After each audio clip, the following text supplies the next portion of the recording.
হাসপাতাল তৈরির দাবিতে পথ অবরোধ পুরুলিয়ার মানবাজার বান্দোয়ান রাজ্য সড়ক অবরোধ মহিলাদের। হাসপাতালের নামে জমি নিয়ে হাসপাতাল নির্মাণ না করার অভিযোগ। হাসপাতাল তৈরির দাবি না মানলে অবরোধ চলবে, এমনটাই মহিলারা বলছেন। পুরুলিয়ার মানবাজার বান্দোয়ান রাজ্য সড়ক অবরোধ মহিলাদের। হাসপাতাল নির্মাণ না করার অভিযোগ, হাসপাতাল তৈরির দাবি না মানলে অবরোধ চলবে, এমনটাই বলছেন মহিলারা।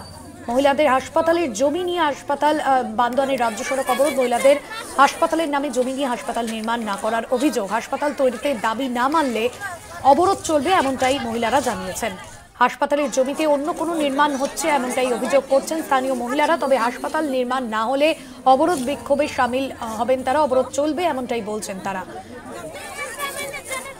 ডাঙ্গরডিহিতে হাসপাতাল চাই, ঠিক এভাবেই পোস্টারকে সামনে রেখে সকাল থেকে বিক্ষোভ দেখাচ্ছেন মহিলারা। বিক্ষোভের জেরে যানজট হয়ে পড়ে এবং পথ অবরুদ্ধ হয়ে যায়।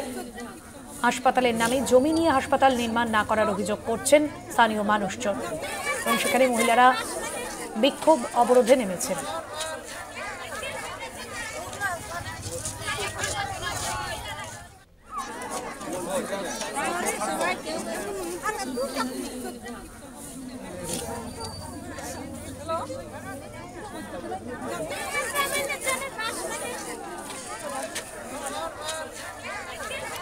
শওকত আলী রয়েছেন আমাদের প্রতিনিধি ফোন লাইনে। শওকত, মহিলাদের পথ অবরোধ মূলত স্থানীয় মহিলারা, তারা ঠিক কি দাবি করছেন?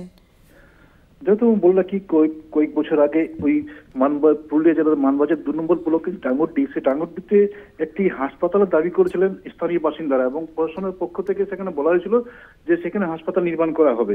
কিন্তু সেই 2 বছর পার হয়ে যাওয়ার পরও কিন্তু এখনো সে হাসপাতাল নির্মাণ হয়নি এবং হাসপাতালের দাবিতে তারা রীতিমতো আজকে মানবাজার বান্দোয়ান যে জাতীয় সড়ক, সেই জাতীয় সড়ক অবরোধ করেন এবং তাদের একটাই দাবি যে যতদিন না এই হাসপাতাল এখানে তৈরি হচ্ছে, যে প্রশাসন যে আশ্বাস দিচ্ছিল তাদের, ততক্ষণ তারা অবরোধ চালিয়ে যাবেন।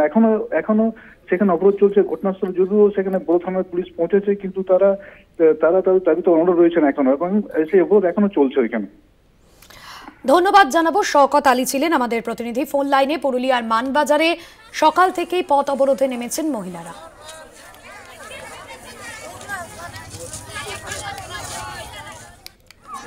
হাসপাতাল